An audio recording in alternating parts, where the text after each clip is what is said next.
So we're here to talk about the power of reframing.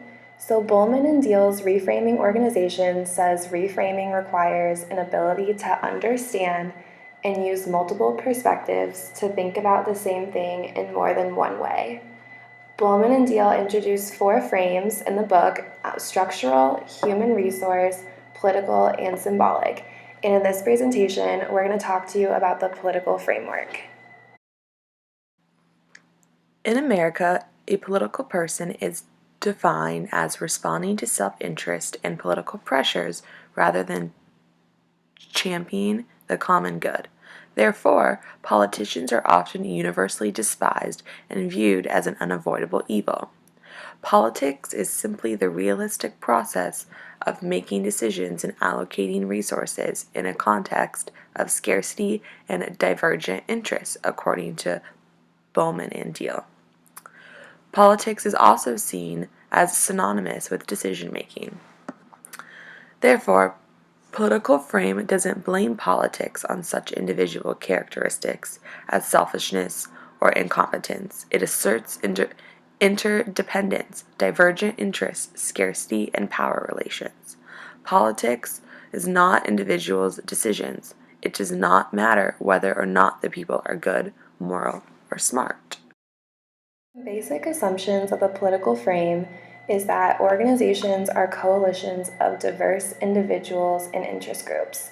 So that kind of means that a coalition forms because of interdependence among its members and they feel like they need each other, even though their interests may only partly overlap.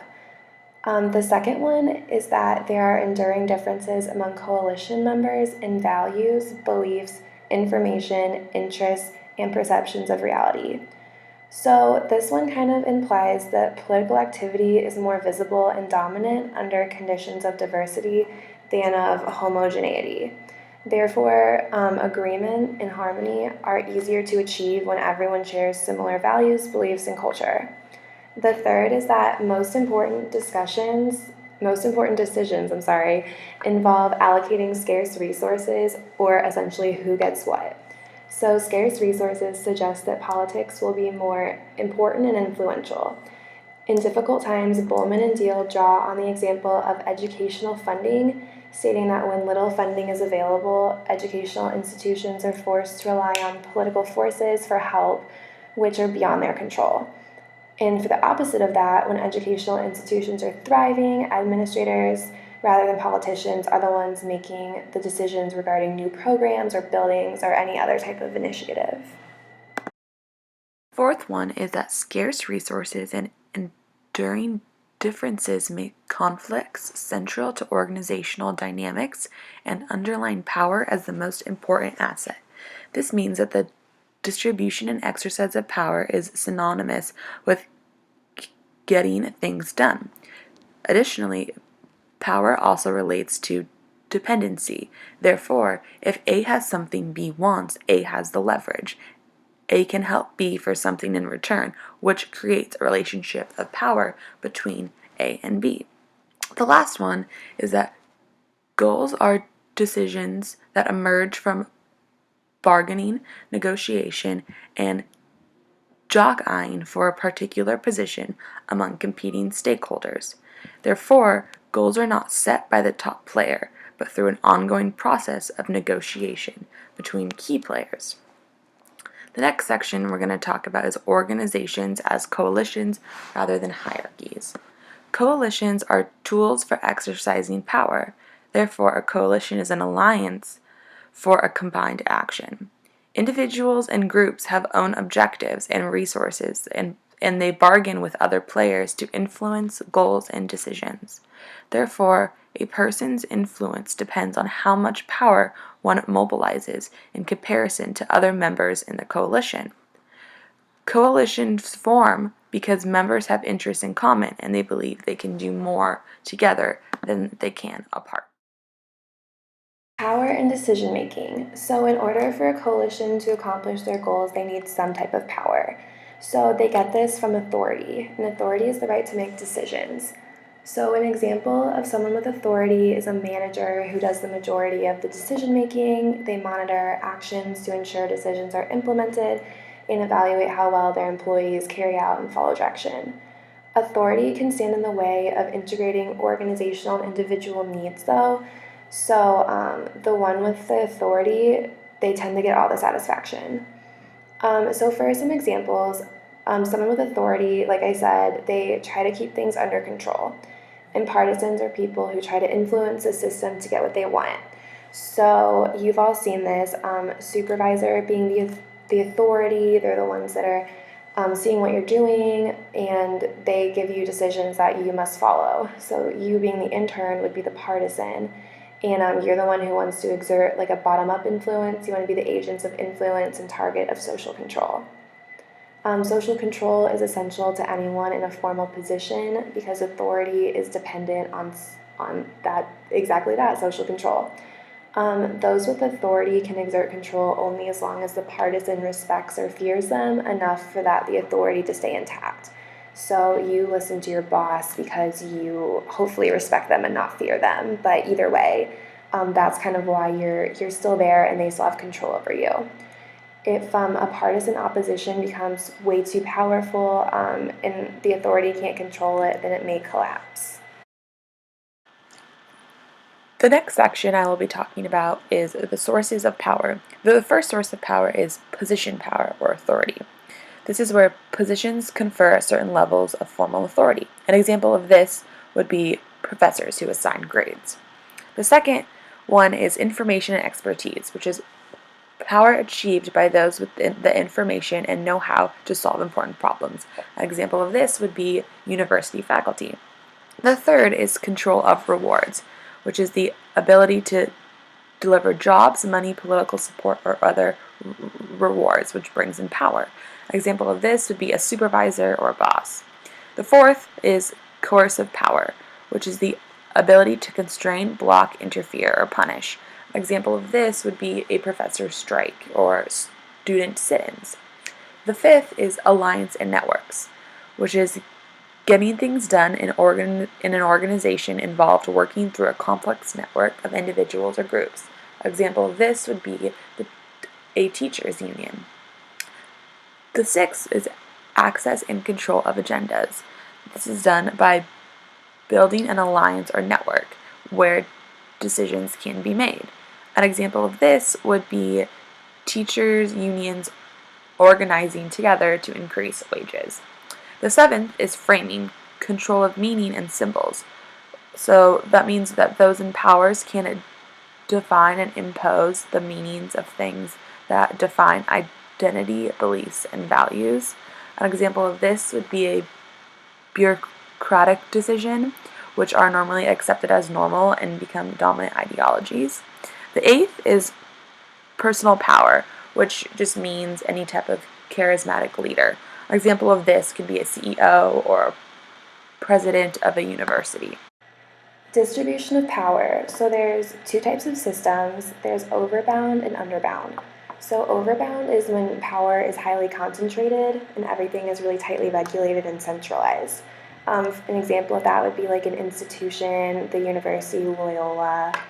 An underbound system is the power is spread out and the system is really loosely controlled, and so it's very decentralized. So, for an example, we talked about the police having this type of system where they're open to a lot of discussion. They're not following every single rule. They're not getting every single person in trouble. But that can also be an open invitation to conflict. A conflict in an organization is, from the perspective of the political framework, conflict is not necessarily seen as a problem. So the purpose of conflict is you don't want to resolve it, but you want to make the best of the situation. So it's not really viewed as something that can be ignored or go away. Conflict's always going to be there. So, like I said, conflict's not really a problem, and departments are constantly competing, and it's seen as natural. They're competing for more resources, they want better pay, whatever it is. They're just constantly competing, and it's just something that's always going to be there. Conflict can also have benefits and costs. It challenges the status quo, and it encourages new ideas, and interventions can be needed to raise or lower conflict depending on each situation. The last section I'll be talking about is the politics of getting ahead. There are two ways to get ahead in politics. The first is a wrong way to get ahead, which is often related to self-interest. An example of someone who uses this way to get ahead would be Donald Trump, who uses self-interest, fame, and money for personal gain.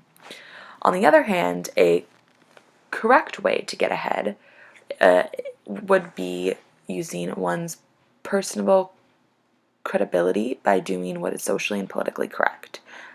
It's all about self-preservation and moving up in the ladder in credibility. An example of someone who uses this way would be Martin Luther King Jr., who used his background as a minister to advocate for nonviolence and equal rights during the civil rights movement. Now we are each going to talk about our own experiences at our internship. The Equal Employment Opportunity Commission is responsible for enforcing federal laws that make it illegal to discriminate against a job applicant or an employee because of the person's race, color, religion, sex, national origin, age, disability, or genetic information. The EEOC was implemented in the Civil Rights Act of 1964. As an investigative intern at the EEOC, I analyze case files, summarize charging party and respondent evidence, conduct witness interviews, and assist other investigators with case closures. The EEOC is an overbound system because power is highly concentrated and everything is tightly regulated. Because the EEOC is under federal jurisdiction to enforce laws implemented in the Civil Rights Act, it is a highly centralized organization. I am constantly having to make sure I fill out the proper paperwork, organize files correctly, stick to a strict script when interviewing people. Therefore, I am left with little to no discretion as an intern at the EEOC. With that being said, the EEOC definitely relates to the political framework, especially the section about power and decision making. On the other hand of Erica's, I intern in Exact Sports, and it has camps for 13 to 17-year-olds who either want to learn more about for this season it's soccer or they actively want to be recruited by a college. So I am the operations, logistics, and marketing intern. And so basically what I do is I put together the camps, I call and I get food and I call hotels and I kind of pick the location, I find everything to make the camp a success. And then what I do is I go on Facebook and I do their social media to like get the kids to actually show up. And so a great example that I found was that my very first camp was in Boston, Massachusetts, and it was about a month ago in February. And so I was really nervous about putting it together, and just because I felt like there was so much writing on it. And so I learned a ton about the political frame because I really dealt with severe conflict in the distribution of power. So Exact is an underbound system, which, as I said, there's not a lot of regulations or rules, and it can honestly end up creating so much conflict because none of us were ever on the same page. I really had my way of doing things, and everyone else had their way of doing things because there were no rules to actually talk about how to accomplish something.